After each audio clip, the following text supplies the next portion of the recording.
I denne lille video vil jeg vise, hvordan man laver et par diagrammer, hvor vi skal afbilde areal og omkreds af et kvadrat som en funktion af sidelængden. Altså hvordan de to størrelser, areal og omkreds, hænger sammen med sidelængden på et kvadrat.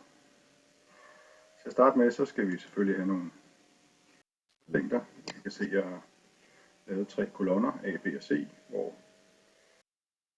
A-kolonnen så er en x-værdier. Det er de sidelængder, som vi skal have Excel til at regne på med. Vi kan jo, selvom det i praksis er noget vrøvl, så kan vi jo godt starte med værdien 0. Med en vokse som her. Det kan også være detaljeret eller mindre detaljeret. Det er ligesom op til ens eget temperament. Læg mærke til, at værdierne som dobles. Vi slutter her med en sidelængde på 12. Og vi ved ikke, om det er centimeter eller meter. Det har ikke den store betydning i den her sammenhæng.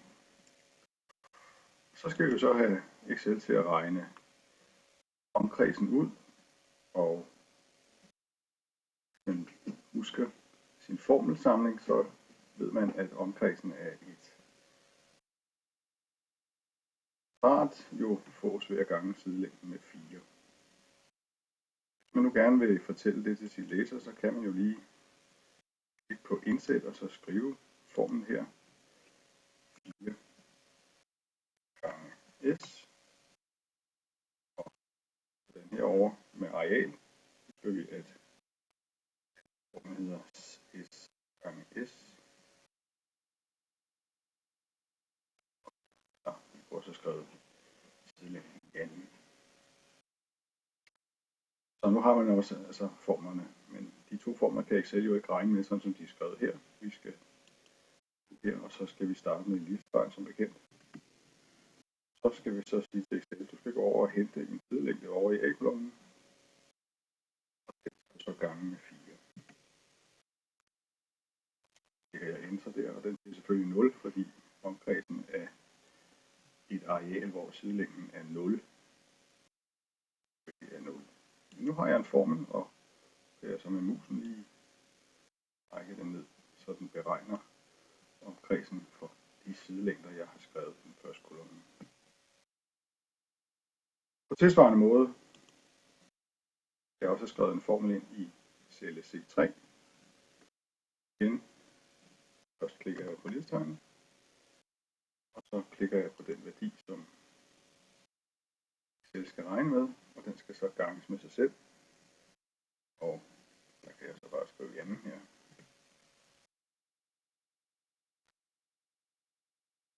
Og igen copy-paster vi så formlen ned igennem rækken, hvor nogle arealværdier, der passer til de sidelængder. A-kolonnen. Ja, så er der kommet lidt farve på, men ellers har jeg ikke foretaget mig andet end at lige markere overskrifterne, så de er blevet lidt tydeligere at se. Det vi skal nu, det er, at vi skal have lavet 2 diagrammer. Et diagram, der viser, hvordan omkreds og sidelængde hænger sammen, og et diagram, der viser, hvordan areal og sidelængde hænger sammen. Vi starter med omkreds, og jeg markerer så de celler, hvor y-værdierne står i, altså de omkredsværdier, som Excel har regnet ud. Og så skal jeg indsætte diagram. Den har her, og jeg skal så have et punktdiagram. Det er for så vidt ligegyldigt, om man vælger jævne kurver eller streger. Vi tager med jævne kurver her, så får vi så en graf, der viser sammenhængen mellem det vi lige har regnet på, altså sammenhængen mellem sidelængde og omkreds.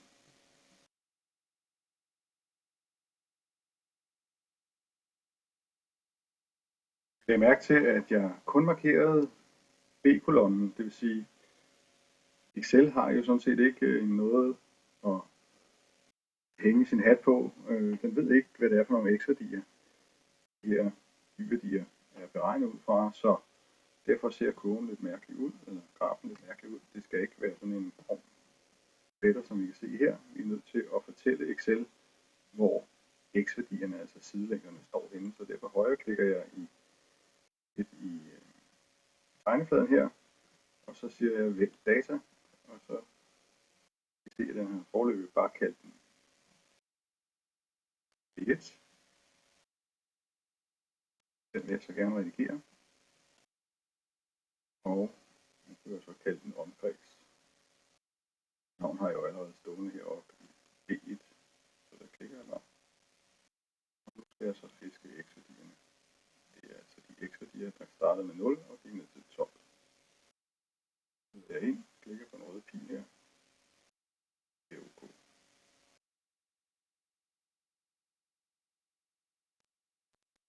Nu ligner det mere noget, vi havde forventet, hvor x-værdierne starter med 0 og triller der henad til 12.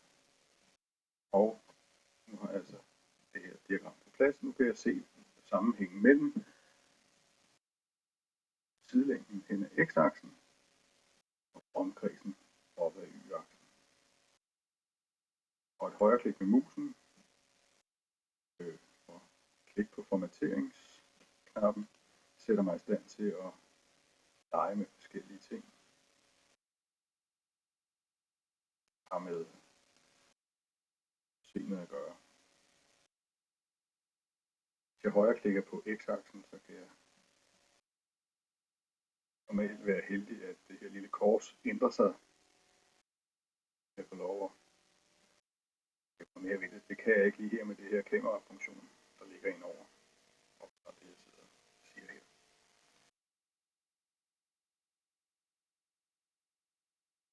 Sidst mangler jeg så bare at få lavet en sammenhæng mellem areal og sidelængde, og det kan vi så gøre i det samme, som vi lige har gang i her. Så jeg højreklikker igen, og så siger jeg vælg data. Nu vil jeg gerne have nogle flere data ind. Jeg klikker på tilføj. Og serienavnet, det skal nu hedde areal. Den stod oppe i C1. Ind med den. X-værdierne henter jeg samme sted som før. Med dem. Og y-værdierne, altså arealværdierne, skal jeg nu hente oppe i kolonnen. Jeg passer på, at jeg ikke får noget tekst med. Jeg skal kun have værdierne, der har med selve beregningerne at gøre.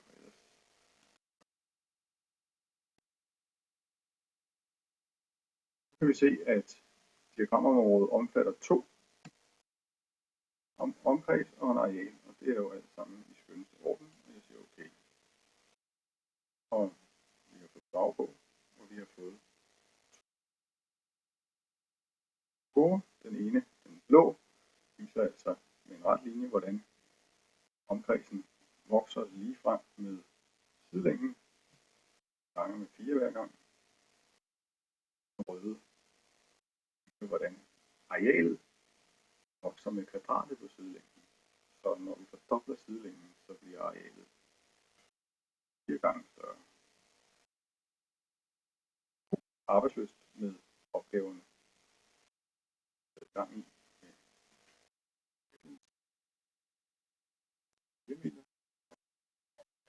Areal, det kan I lave på fuldstændig samme måde som